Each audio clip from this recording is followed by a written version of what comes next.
I'm Dave Meinhardt in Detroit. I am with the Vattacuni Foundation. We have Dr. Arun Prasad and Dr. Parveen Bhatia here, and they're going to be talking about obesity management, current concepts. And both of them are top bariatric robotic surgeons in New Delhi at different facilities there. And I'm going to just turn it over to Dr. Bhatia, who is with the Institute of Minimal Access, or IMAS, that's Sir Ganga Ram Hospital. And we've worked together with the Vattacuni Foundation for nearly a decade now, and he makes great videos, very informative programs for surgeons, but today's program is for patients, and I'm going to let him start. And once again, welcome and thank you for joining us. Thank you, Dave. And I must apologize on behalf of everyone. We have been slightly delayed in joining, but I welcome Dr. Arun Prasad. Arun Prasad and me have been close friends for decades. Not one, not two, 3 decades, more than 3 decades.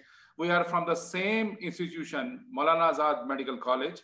And then we have been sharing many dioceses, many theaters to do the workshop, and then many times, many kind of discussions, lectures on first laparoscopic surgery, then laparoscopic hernia surgery, then laparoscopic bariatric surgery, then robotic surgery, and so on and so forth.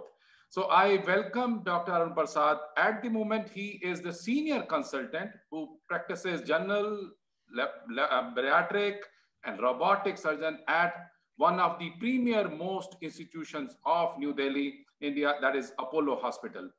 Today, Dr. Arun Prasad is going to speak on obesity management, the current concepts, but I have requested him that at the end of his presentation, when all of you will be participating by sending the questions on chat, but I will direct some questions from my side, and we will spend some time on COVID management and obesity management, that how many people have died who have been obese and so on and so forth. So I request now Dr. Arun Prasad to start his presentation. Thank you, Praveen, for those kind words. So let me try and share my screen now. Today's topic is obesity management. And as Dr. Bhatia has just introduced, this is a very important topic and an important problem that is spreading globally. I think before Corona, this was perhaps the largest spreading epidemic across the world. To move further, the parts of this presentation would be as follows. I'll first talk about what is obesity, harmful effects of obesity, the Indian situation, causes of obesity, diet and exercise, medical treatment, surgical treatment, and as requested, we'll finally talk about Corona and obesity. So starting with what is obesity? So to define obesity, there are many factors to be kept in mind. One is body mass index. Now, most people would know what body mass index is. And with our smartphone these days, all we need to do is just Google BMI and you are able to calculate on the spot. Age of the person is important, sex of the person. Then there are certain other factors that define obesity, like height to weight ratio, hip to waist ratio, lipid profile, diabetes and insulin resistance, if that is existing. So all these factors combined define obesity and its management. Talking about the most common criteria used, which is BMI. This is calculated by taking the height in meters, weight in kilograms. And for example, if somebody's height is 5 feet 7 inch, what you do is 170 centimeters is your height and weight is 75 kg.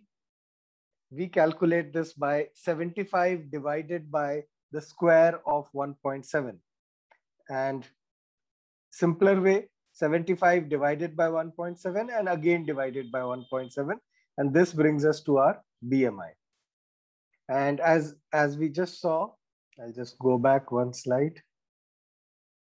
Yeah, now what you saw here on the right, the classification, overweight is 25 to 30 BMI. Obesity again is then classified into 1, 2, and 3. And when the BMI crosses 40, it is known as morbidly obese.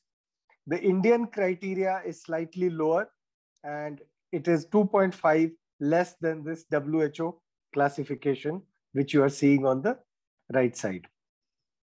What are the harmful effects of obesity? Now, general population, we are talking about jokes, and we always see cartoons, videos like these being shared. And what I would like to emphasize is that obesity is not a joking matter, and it has to be taken far more seriously than what we are seeing. It leads to many medical complications going from head to toe, like pulmonary disease, liver disease, gallbladder, gynecological problem, hypertension, stroke, coronary artery disease, whatnot, and finally also cancer. So there are cancers associated with overweight and obesity, again starting from the head, from brain cancer, thyroid cancer, breast cancer, intestinal cancer, and it is known to increase the incidence of multiple cancers in the body. Parts of this presentation. Next, we come to the Indian situation. Overweight India versus underweight India. Now, this is a constant problem, and India has an alarmingly high number of people who are either overweight or underweight, what we call as the double whammy. And about 9.8 million men are overweight, 20 million obese Indian women, which is a significant percentage of the global population.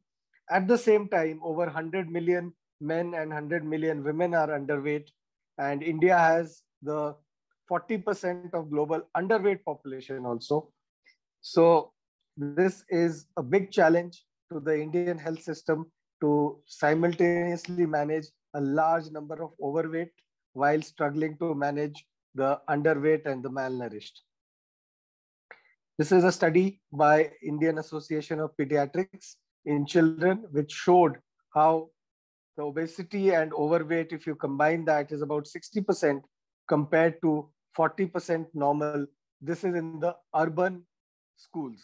So in urban schools, underweight numbers are not that high, but you have got a lot of overweight problem. And this says 17 million obese children in India by 2025. Obesity worldwide, India stands number 3 for following United States and China. And this is the kind of a health warning which we are looking at, what I mentioned earlier. Causes of obesity. When we talk about what causes obesity, we are looking at genetic causes, environmental causes, psychological causes, physical causes, hormonal causes. And when we talk about weight gain in particular, we have certain theories here. One is what is known as a thrifty genes theory. So if you see on the right, the graph, it shows how as the curve goes down, so you have this feast and famine alternative, which used to happen centuries ago, where the body weight used to go up and go down. But now the situation is such that we do not have the famine situation, even in our worst phase, like we are seeing right now in the COVID times, where everything is locked down, economic lockdown, all lockdown. Still, there is no problem about getting food. Food shops are open, online deliveries are open, and no one in lockdown has suffered from lack of food. So the thrifty gene theory here fails in the sense that the genes which were made to store fat and energy for the times of famine are now only storing And this store leads to obesity. Then we have what is known as drifty genes theory, where over a period of time, there is a slight mutation in the genes. And that is why you might see that in families where the grandfather is absolutely slim and trim and the grandchildren are all round and obese. We have the foraging theory, where it talks about how people had to go for hunting and to look for food, and the fittest, that is the slimmest, those who are more physically active, survive, and those who are not do not survive. Finally, we come to what is known as a set point theory, where I'll spend a few minutes. And here, if you see this graph, you have an individual of weight 60 kilograms. Supposing he's to develop, say, an illness like typhoid and loses weight, comes down to 50 kilograms. Once he has recovered, body is going to create hunger so that he regains his weight back from 50 to 60. Let's see another situation where after a long season of festivities and marriages and parties, winter season, the person suddenly finds himself in spring, weight increased from 60 to 70 kgs. And at that situation, what he's going to try is to go on a diet and exercise program. And after a couple of months, he realizes he has reduced his weight from 70 to 65 kg with the diet. Now, going by the hunger which came after the illness, one would expect natural justice, that why nature should not make this person feel anorexic, or in other words, not feel like eating, so that his weight goes back to 60. But unfortunately, that is not the case. Now, nature has seen 70 kgs as the new set point time. So when nature sees that your weight has reduced from 70 to 65, it is going to make you hungry so that you go back to your weight of 70 kgs. This is unfortunately a situation where nature does not work in our favor. Another problem is that of childhood obesity. A lot of family tradition is involved here, because the children would eat the same kind of food as the parents eat.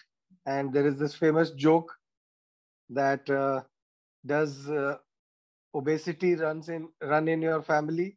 And the answer is no, nobody runs in my family. So it is a family tradition you are talking about.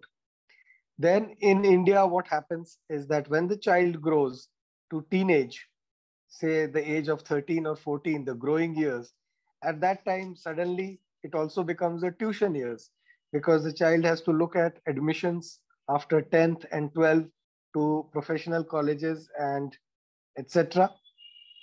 So they are now going for an evening tuition class instead of going to the playgrounds. And that markedly reduces your physical activity, and also sitting and studying, this kind of mental activity makes you feel more like eating carbohydrates. It causes carbohydrate craving and not protein. So again, your carbohydrate intake is going to increase. You're going to develop insulin resistance. And as you grow fatter, you will have that kind of a problem. It's not surprising that 25% of obese children grow up to become diabetic. Situation is not ending here. The child, when he grows further and reaches the age of 15 or 16, then he is added onto another burden. So the weekends, the Saturday, Sunday, which he had free earlier, is now used up in going to coaching classes. So now it's totally no physical activity what we are looking at. So the sports takes a hit. Diabetes, as I mentioned, 25% of obese children will grow up to become diabetes, and India has the highest number of diabetics in the world. There are environmental factors. If you look at these pictures from various movies, in 1960s, you see how the lorry drivers are there. And in 2010, you can have a look at the lorry drivers here. In 60s, the lorry driver had to pick up the luggage and put into the lorry. Now he's got a mechanized machine at the back. He presses a button and it picks up things and puts inside. Then he's got air conditioned cabin. He's got automatic gears, power steering and whatnot. So that quite reflects how our society has evolved in the last 50 years. Sleep takes a hit. When I talk about sleep, now people sleep after midnight. So that's not how nature had made us. We were supposed to sleep when it became dark, but now most people, the activity starts after dark. The work environment is very similar, very little physical activity and movement. Home is the same. You have dimmers, remote controls. When I was a child, we never had a television remote control. The youngest person in the family was the remote. He had to go and change the television channels. Mobility has reduced considerably. So looking at the diet and exercise, what most people do. So if you look at the left bottom, cardio exercise is what most people think they will do to lose weight. But what you should do is more of dieting, and it's the diet which is more important when you have to lose weight. The weight training and the cardio is less. In fact, cardio, that is your treadmill or cross trainer, only has a 3% role as opposed to 80% what most people think. Weight training is more important. I'll come to that in a while. So you should maintain a food diary. The act of maintaining a food diary itself helps in dieting.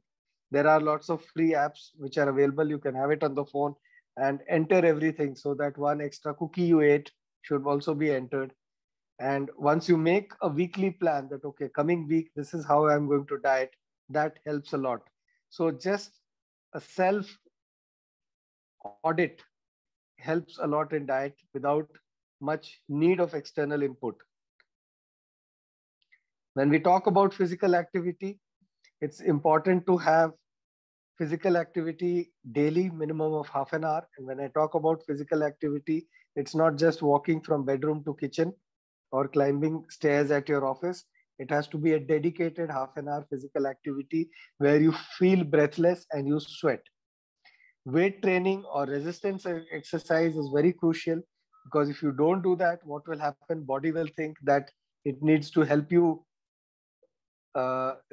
maintain your weight, and it's going to reduce your metabolic rate. So the BMR, what is known as the basal metabolic rate, will reduce. And unless you have some weight training and resistance exercise, your muscles are not going to be active and your metabolism is going to reduce. So you start losing weight in your initial part of the diet and then you reach a plateau. No starving. Starving is the worst kind of diet. You have to have regular food, maybe small food, multiple number of times, because what starving does is it increases the level of insulin, and this is going to have a rebound, is going to lead to storage of glycogen and fat in your muscles. And also the brain wants sugar and is going to make you feel like eating carbohydrate. So the breakthrough is going to be very high. A simple rule of the day. So if you want to take only one takeaway message from this talk of mine today, that should be no cooked meals after sunset. Yes, if we go by nature, how has God made us? God has made us, then when it is sunrise, you get up, you go hunt for food, find food, cook food, eat it. And after sunset, you go to sleep. That is how our body hormones, whether it is cortisol or melatonin or thymus gland, or you are talking about your pituitary gland, all hormones work in that manner, that during the day, the metabolism is different. During the night, the metabolism is different. And at night, you are going to go, body goes into hibernation. So if you come home after a long day of work in the office, lie down on your couch at 7, have a big meal, and then go to sleep, what you are doing is just assimilating most of the food. So you have to have a heavy breakfast with a lot of protein in it, decent lunch, but at night after sunset, go in for a salad and vegetable diet only, and you will see how it works wonders. What happens after some time? After some time, there are blocking mechanisms, there is adaptation, and obesogenic environment takes over. There is a negative feedback within your body. So all these things lead to a blockage of your diet and exercise program. So there are, what did you do wrong? People, social obligations, weekends, you tend to break your diet. The starvation diet, which I mentioned, is another very bad thing, and bad sleep pattern. So if you don't sleep regularly, if you sleep very late, wake up very late, then that's going to severely affect your metabolism and make it very difficult for you to lose weight, or maybe you start regaining weight after an initial weight loss with your diet. Stress leads to some changes in your hormonal status, and also it modifies your hunger pattern and food pattern.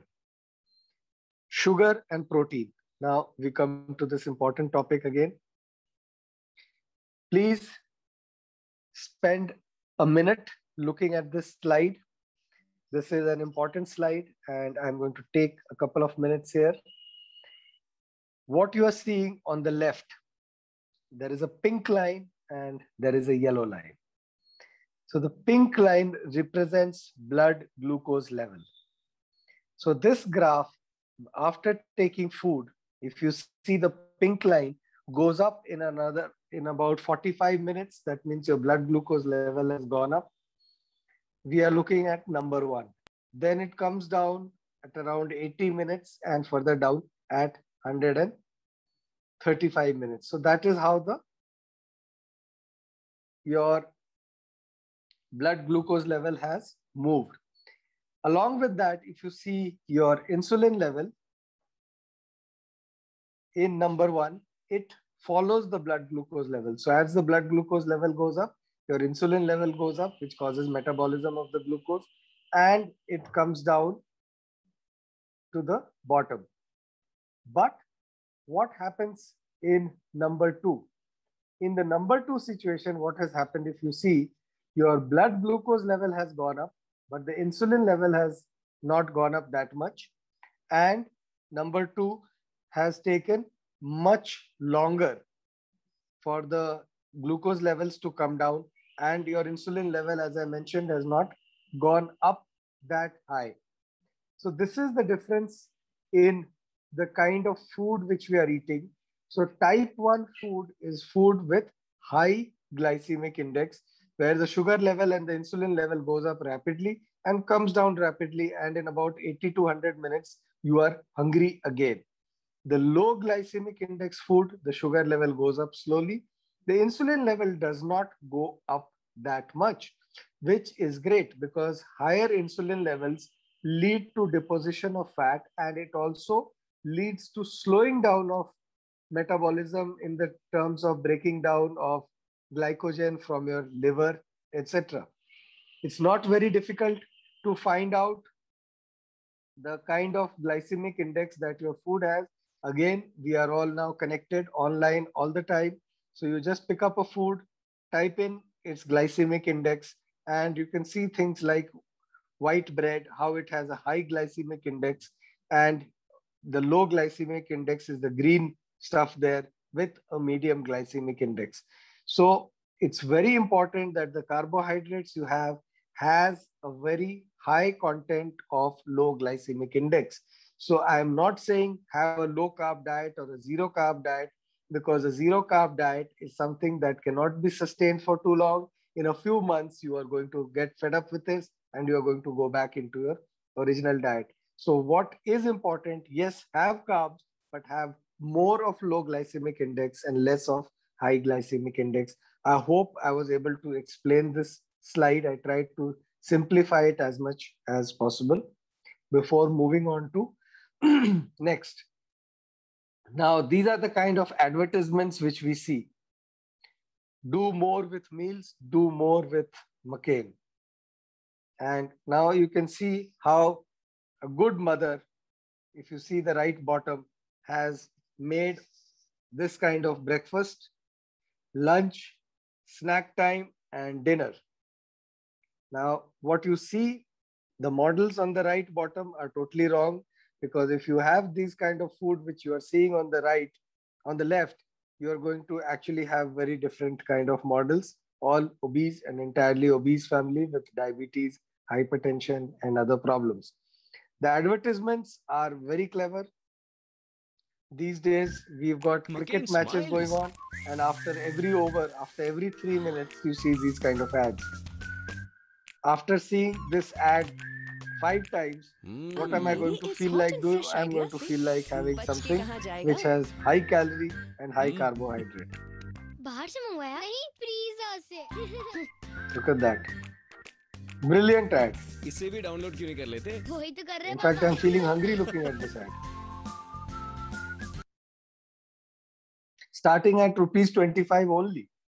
So such kind of junk food is the cheapest food available. It was the situation in US and the West. Now it's becoming in India too. At the same time, do not forget Indian junk food.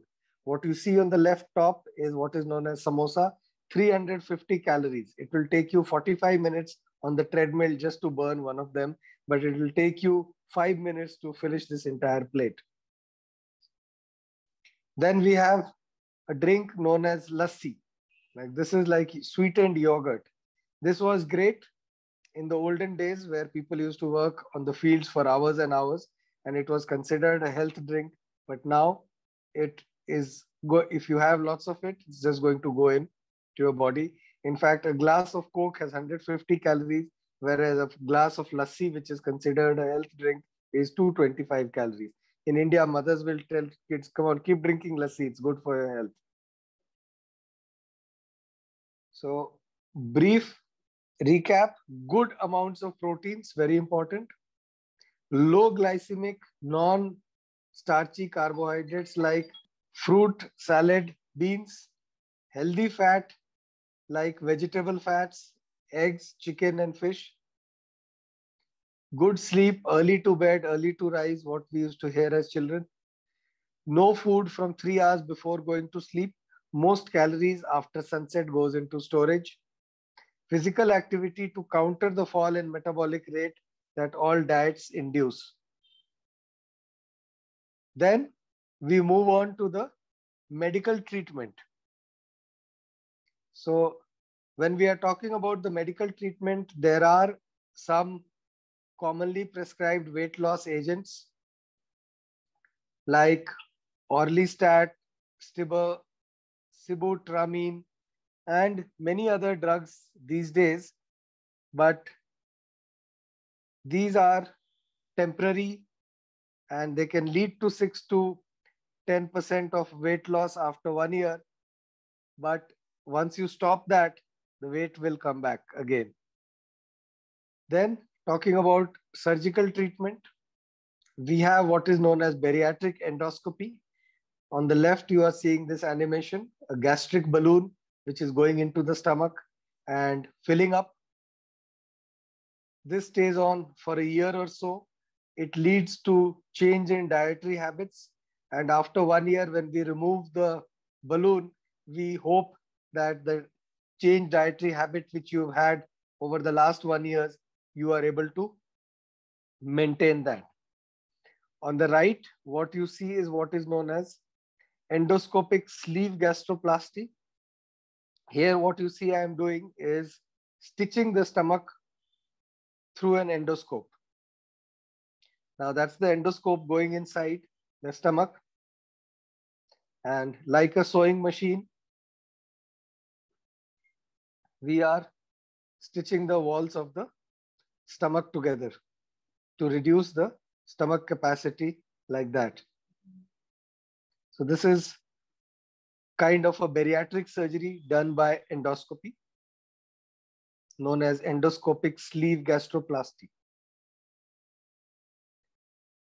Talking about bariatric surgery, this is done through small keyhole incisions, and the instruments are introduced through these small holes. And if we look at this cartoon, it tells us two common bariatric operations that are done these days. This is known as a sleeve gastrectomy. So if you have the stomach there where the food goes from stomach to intestine, sleeve gastrectomy is a procedure where we would staple off that much part of the stomach and remove it. So certain chemicals, certain hormones which are produced, which are bad for weight loss, are removed. One of these chemicals is known as ghrelin. And now food is passing rapidly down the stomach into the intestine. So more positive chemicals and less of the negative chemical, because the food is reaching the intestine fast.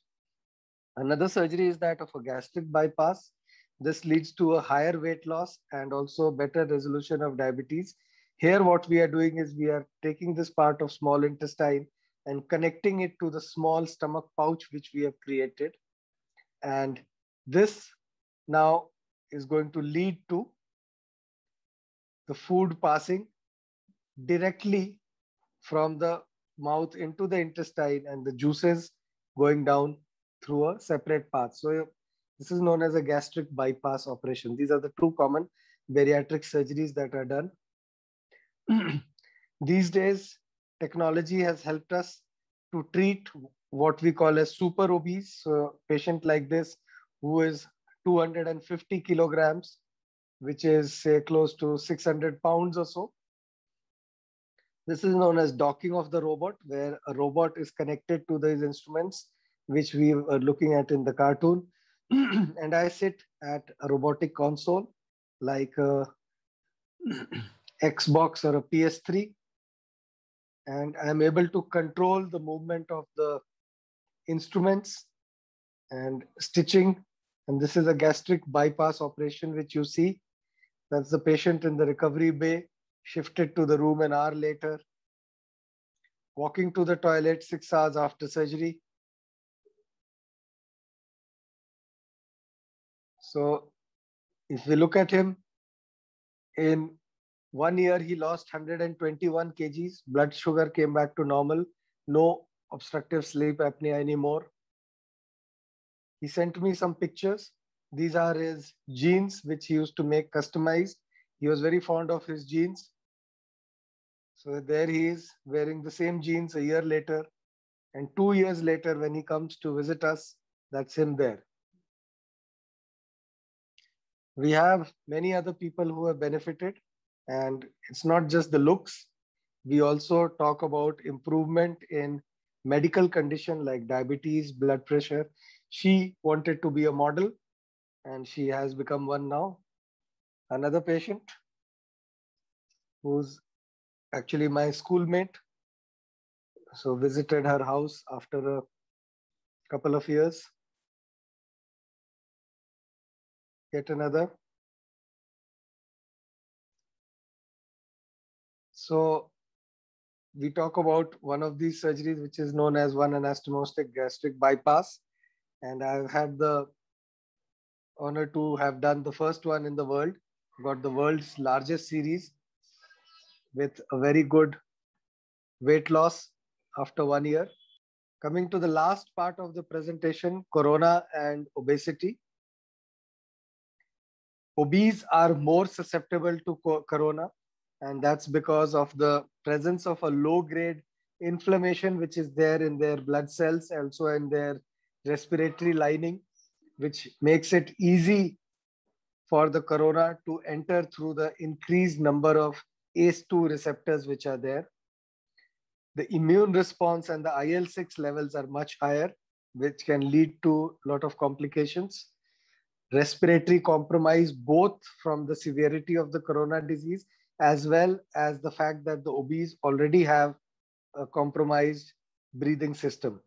They have other medical problems like diabetes, blood pressure, which makes it even more difficult for the body to cope with the corona infection. Then you have logistical issues like taking these people in through a stretcher, through the ambulance, in the ward, to have ventilator, BP cuffs of that size. So it's also a logistical issues for the hospital to treat the obese. How to prevent? This remains the same, what we were talking about more than a year ago: mask, social distancing, hand washing. So when we talk about diet during Corona times, you need to have a good supply of vitamin A, E, and D, because some of these vitamins are protective in your lung linings, so that where it can, fight the virus at the time of entry. Vitamin B and C and other antioxidants are important to fight the infection. So these kind of vitamins and trace element levels should be maintained, and that can be done by having seasonal fruits. So again, there is no shortage of information of this on the net. You can just log in, go onto the net to look for fruits which are and vegetables which have good supply of vitamin A, C, B, and the trace elements. Yogurt is a good source of many nutrients, and it also improves the gut health by regulating the gut bacteria, because it's also considered that the coronavirus can enter not only through the lungs but also through the gut, wherever there is a lining. So we need to try and take diet which keeps our lining healthy and strong. Legumes, millets, fleshy food, fish, again, these are good nutrient source for keeping your linings strong. Talking about exercise, this is important to keep you fit. Exercise improves your respiratory reserves, which is very crucial in case of corona infections. Deep breathing exercises are the simplest exercise one can do regardless of weight and availability of gym or an exercise area. While at home, you could do some of the low impact YouTube exercises that does not cause bodily damage in the obese. So it's very easy. Go to YouTube, type low impact exercises, and that's what helps. So these are low impact exercises. As I had mentioned earlier, what is important, after doing these exercises, you should feel breathless and you should sweat. If you are feeling breathless and you are sweating, that means you are on the right track. Breathless means you should be able to talk but not sing.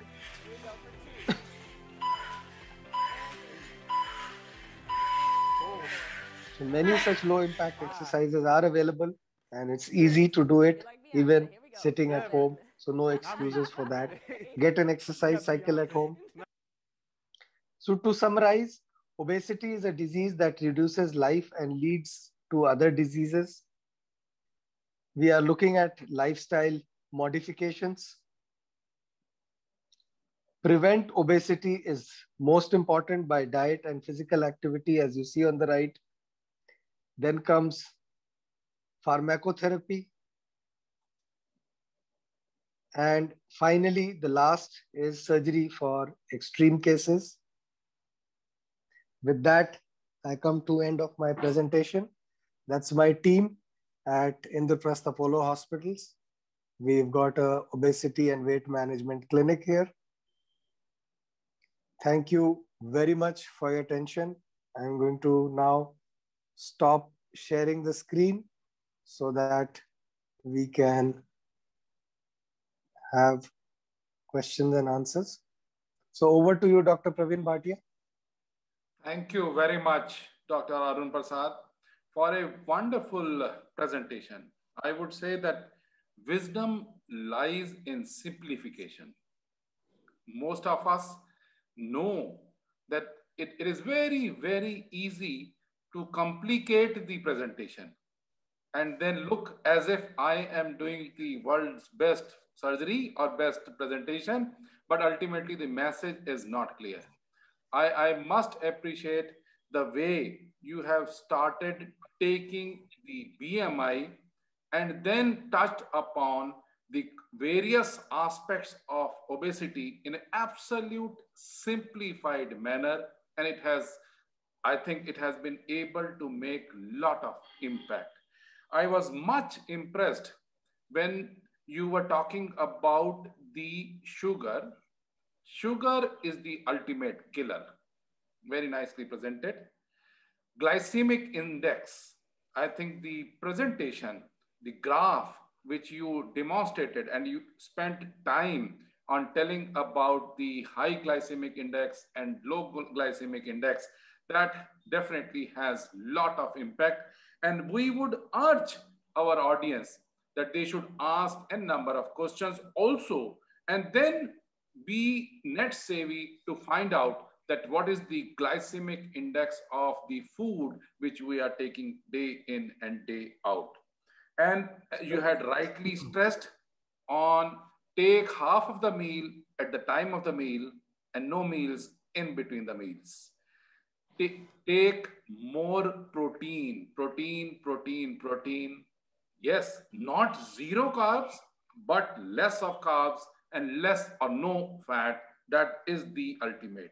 Many times, most of the people think that I would exercise and then reduce my weight, but you had shown the charts in which clearly you had seen that diet or the nutrition plays 70% role, rest 30% role is of the exercise. I'm not saying we are not at all of the view that we should not exercise. We always believe that one has to go in for exercise.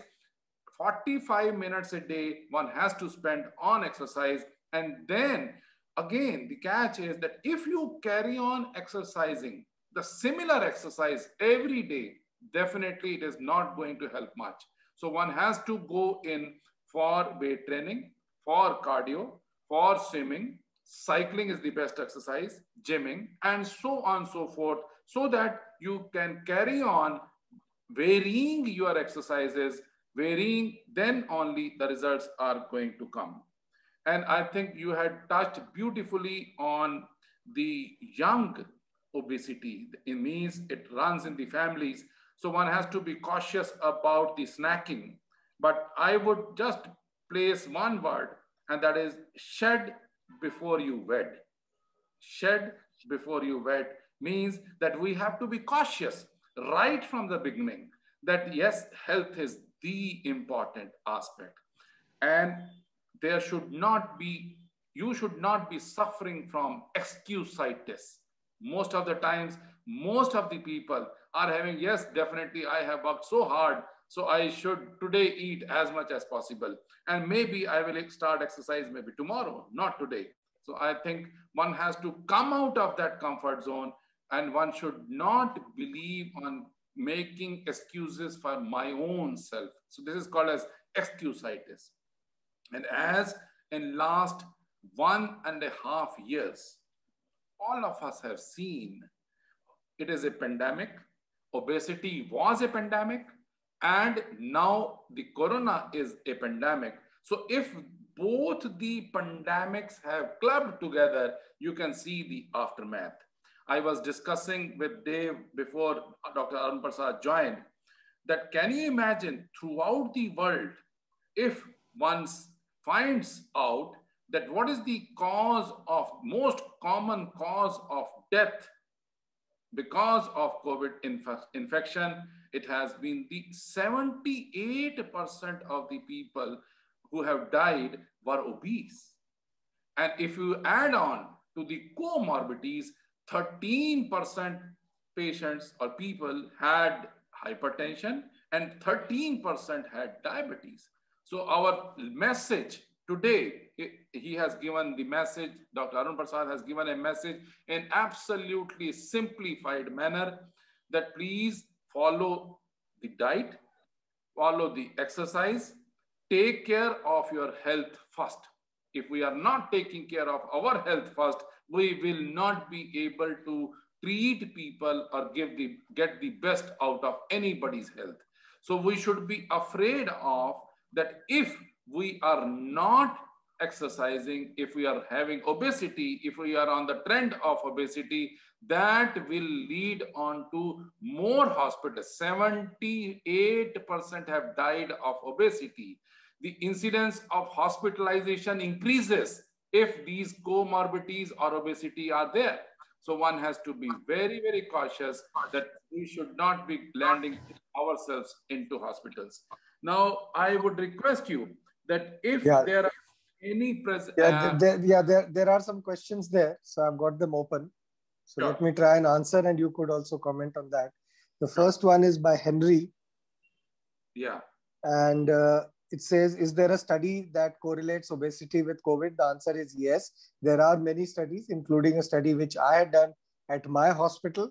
And I had found how the incidence of COVID is much higher in the obese compared to the general population.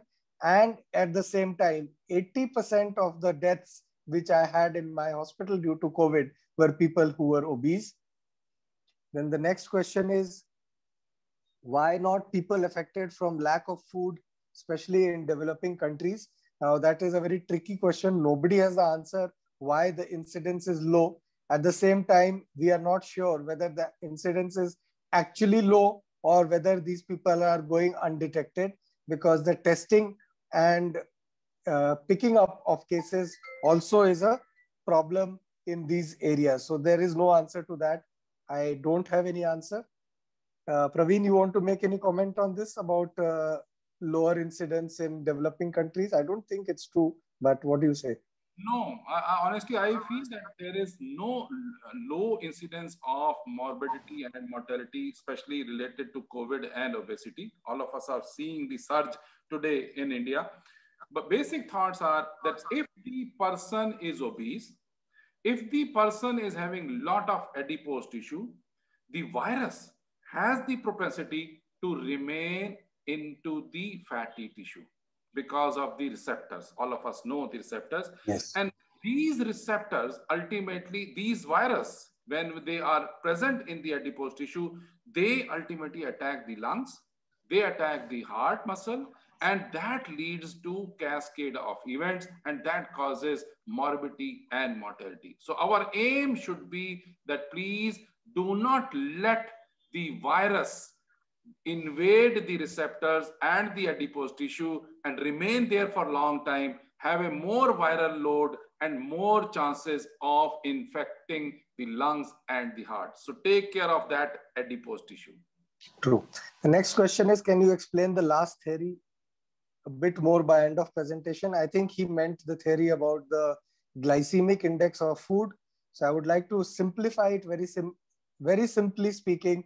If you go onto the net and type glycemic index of any kind of food, the closer it is to 100 means that food is going to get absorbed very rapidly. It is going to lead to an increase of your insulin levels, which is going to be bad because it will cause more deposition of fat, and it will make you feel more hungry and make you feel like eating more of carbohydrates. The low glycemic index food remains in the body for longer, is much healthier for your insulin metabolism. Next question is, keto diet really good to lose weight? Yes, there are a lot of people who swear by the keto diet, but what is crucial is that you need to be very careful, because keto diet can harm your kidneys and one should not go into overboard of that. I honestly think what our grandparents had taught us, what is known as balanced diet, is always the best diet. Have balanced amount of everything. So you can have everything you feel like in the world, but keep it balanced. And Dr. Bhatia is nodding his head. He wants to make a comment there. Yeah, I just want to say and endorse your viewpoint that it is moderation. If you are having a moderate diet, moderate exercise, definitely one should not become an extremist. If you become an extremist and you follow the starvation diet, yes, in the initial phase, in the keto diet also, we are not against it, but we would say that in the initial phase, you may lose some weight drastically also, but not many of us or any of us are able to maintain that kind of diet regime. And once you cross that period of maybe 1.5 to 2, 3 months, then it bounces back. The weight bounces back and it increases like anything. So it is good idea to remain a balance, to have a balance, and gradually set small goals rather than the bigger goals. If you are setting small goals that I will lose, for example, 10% of my weight in these many months and work for it, so that ultimately the results will be better. If you start thinking that you will reduce 30%, 40% right at the word go, I think you will not be able to achieve that. So moderation is the answer. Yeah, I think that answers Henry's question, which is the next question.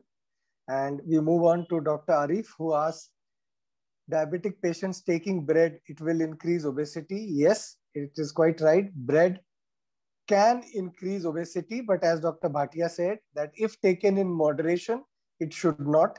And when we are talking about bread, there are a lot of variety of bread. Take multigrain bread, take brown bread, and the amount makes a difference. So if you are taking 2 slices of bread along with chicken or some high protein stuff and salad, then it's not going to make a difference. But if you are taking only bread and butter sandwich and rushing to work or during your lunch break, then it becomes a totally high glycemic index diet and it's going to cause harm.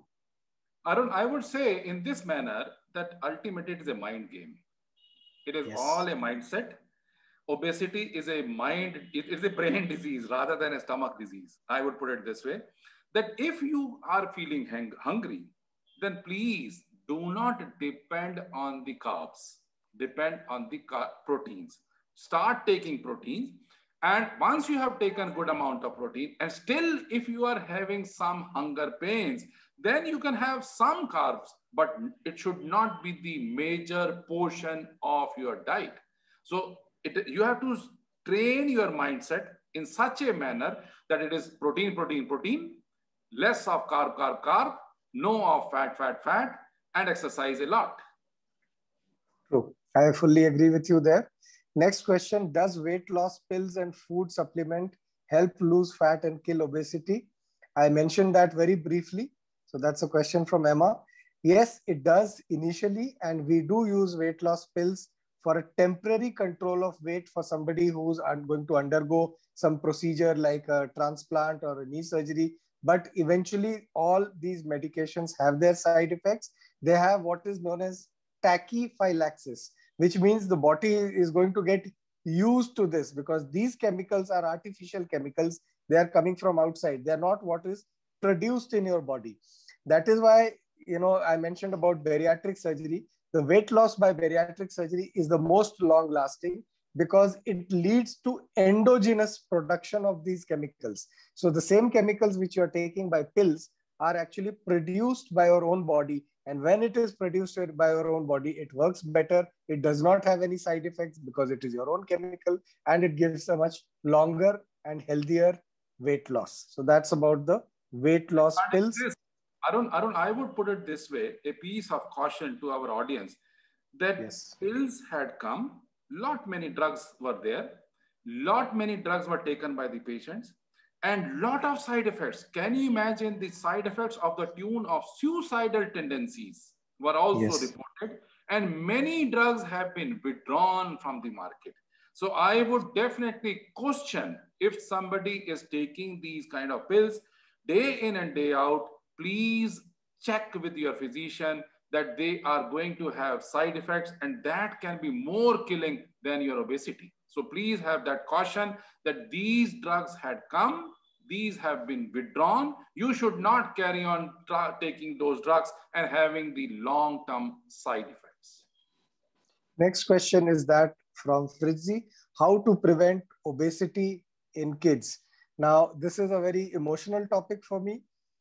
Prevent obesity by kids is by preventing obesity in their parents. It's the parents who are 100% solely and wholly responsible for the obesity in the children. Child does not have money to go to the supermarket and buy chips and crisps, what we call as. It's the parents who bring this kind of food home and the child eats that.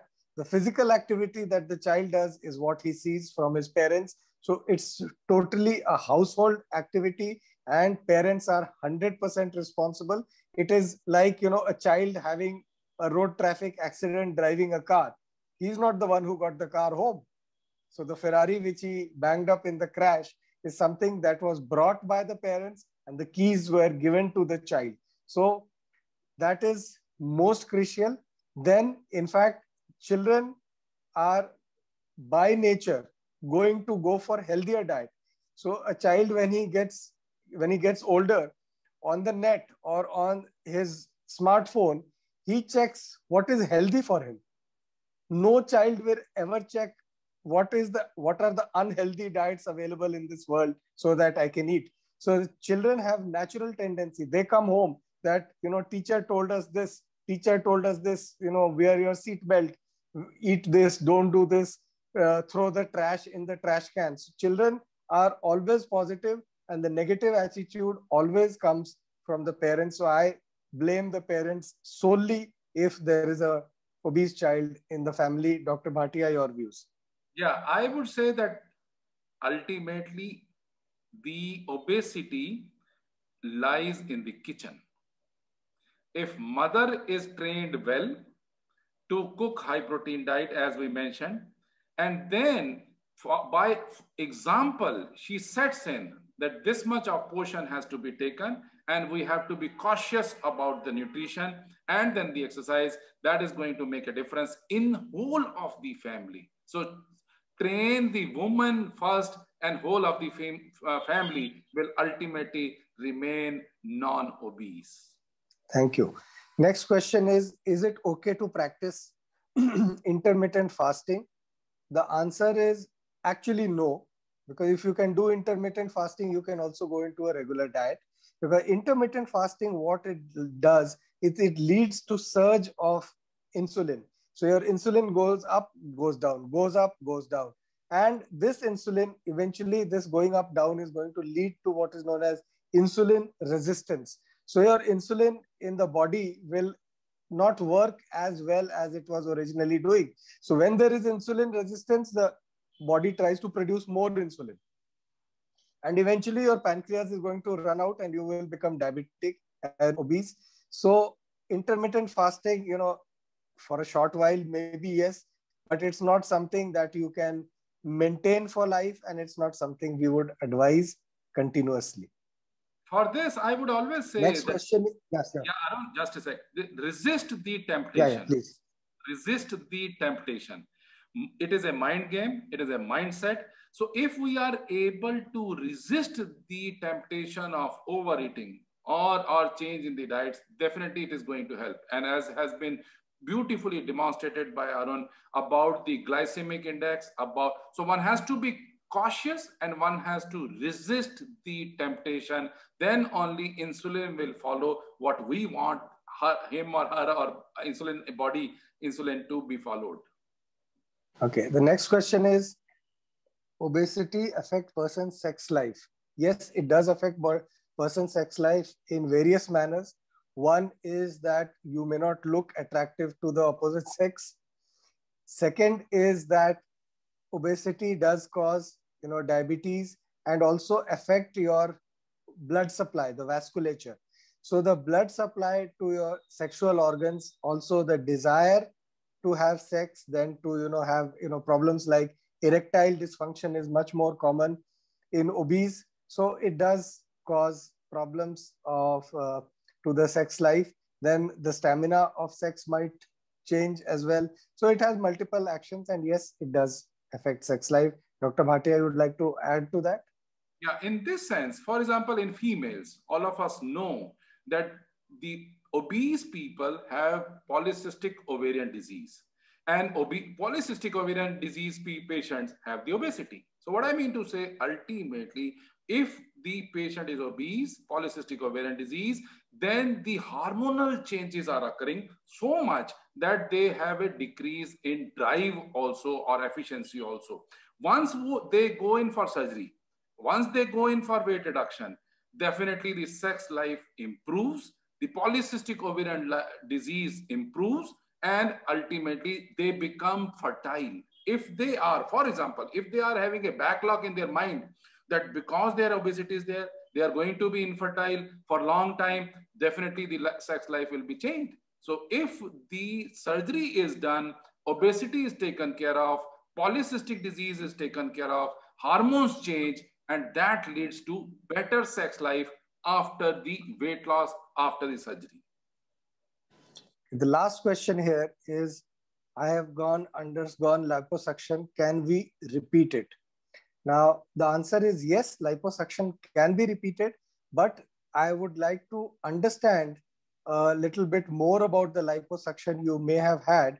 What is crucial here is that liposuction removes the fat cells. So if all the fat cells have been removed, it should not lead to your getting fat in that area.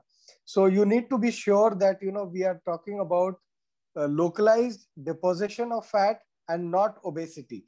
Because if your BMI is high and you fall into morbid obesity and a category of somebody who requires, bariatric or endoscopic bariatrics to help you, then to have liposuction there can lead to a problem. And I'm getting messages from the organizers saying thank you. So before I finish, I would like to inform the organizers that a lot of Indian people are slow in joining. So I have got a flood of messages on my phone that we were not able to join and it is showing house full, no more participants allowed. So requesting on their behalf, number one, if it's possible for us to repeat this session at another date. Second, if it's possible for you to record this video, put it on the YouTube, share the link with us so that we can share with others, because I was told that it became houseful fairly rapidly. And I'll thank Dr. Bhatia and the organizers and hand back to Dave for his final comments. Yeah, just a sec. Arun, I would sum up as you had rightly Yes, please sum up. About the liposuction. For example, liposuction is a body contouring operation, whereas the laparoscopy bariatric surgery is for the body. So if you have a localized fat collection, liposuction works well, but it will not reduce more than 3 to 4 to 5 kgs. That's all. But if you go in for metabolic surgery, then it is going to have a long-term effect. And I would sum up by presenting that you have done an excellent job today of simplifying your presentation and then touching about the current concepts of obesity management in a very lucid manner. Thank you very much. Thank you, Dave, Giovanna, for giving this opportunity to us to share our ignorance or share our thoughts. Dave, over to you now. Gentlemen, thank you so much for sharing your wisdom with our audience today. It was great I learned a lot myself, and I'm going to take some of this, Dr. Prasad's and your message to heart, especially about, protein over carbohydrates. So thank you for that talk. I'm probably 5 to 10 kilograms overweight, and just this week, my wife and I had a discussion about changing our diets. So this is a fuel for me to learn and to do the right thing with my own health. So thank you. Thank you. God bless you all. Stay safe, stay healthy, stay fit, use double mask rather than one mask, have social distance and good sanitization. I always call it SMS, sanitization, mask, safe distance, and hand wash. Thank you very much. God bless you all. I want to say good evening to you, gentlemen, and good day to those around the world. We had people from all over that joined us. It's really nice to see the results of so many people coming to learn from your presentation today.